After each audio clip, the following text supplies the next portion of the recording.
রাপ্পা রাপ্পা action হবে। কি হবে? রাপ্পা রাপ্পা অ্যাকশন। এক ধরনের গোপন বৈঠকের আলোচনা চলছে পুতিন এবং ট্রাম্পের মধ্যে। সম্ভবত আরব রাষ্ট্র সৌদি বা দুবাইয়ে এই বৈঠকটা অনুষ্ঠিত হতে যাচ্ছে। এর মাঝখানে আবার ট্রাম্প ঘোষণা দিচ্ছে, জেলি এক কাজ করো, তোমার যে সম্পদ টম্পদ আছে, খনিজ যা আছে ওইগুলো আমাদেরকে দিয়ে দিও, কারণ যেই পরিমাণ ঋণী হইছো এখান থেকে তো বের হওয়া যাবে না।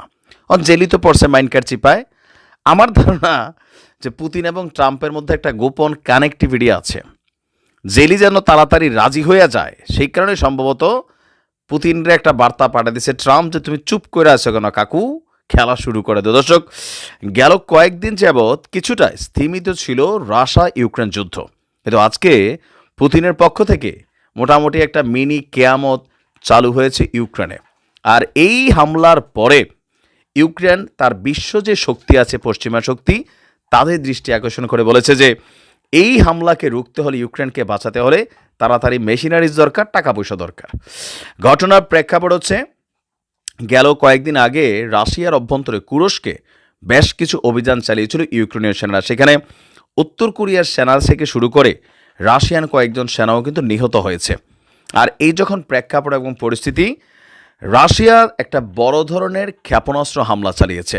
আর এই ক্ষেপণাস্ত্র হামলায় ইউক্রেনের গুরুত্বপূর্ণ একটা শহর ইজিউম, একটা হলিউডের ছবি আছে ইজিউম, তো ওই ইজিউম শহরে আপনার আজকে ব্যাপক ধ্বংসতাণ্ডব চালিয়েছে। যেখানে আমরা যখন নিউজটি করছি নিহতের সংখ্যা 5 জন, আহতের সংখ্যা 50 জন, এখনও ফুল ডেটা সামনে আসেনি। বলা হয়ে থাকে যে 2022 সালে যুদ্ধের প্রথম দিকে রাশিয়া অস্থায়ীভাবে এই শহরটা দখলে নিয়েছিল। পরবর্তী সময়ে পশ্চিমাদের মেশিনারি সাপোর্টের মাধ্যমে এই শহর থেকে রাশিয়ান সেনাদেরকে হটিয়ে দিয়েছিল ইউক্রেনীয় সেনারা।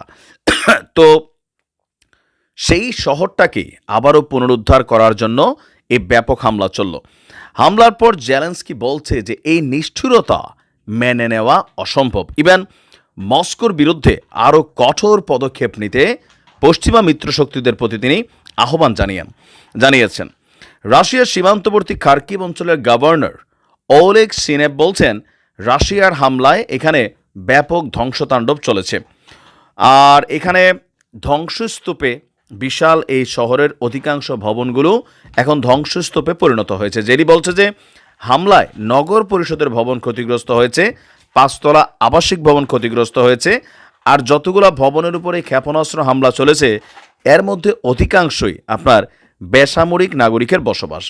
সামাজিক যোগাযোগ মাধ্যমে জেলি আহ্বান করছে যে রাশিয়ার উপর চাপ সৃষ্টি করা দরকার, যতটা সম্ভব শক্তি প্রয়োগ করতে হবে। অস্ত্রের শক্তি, নিষেধাজ্ঞার শক্তি, কূটনীতির শক্তি। কেন?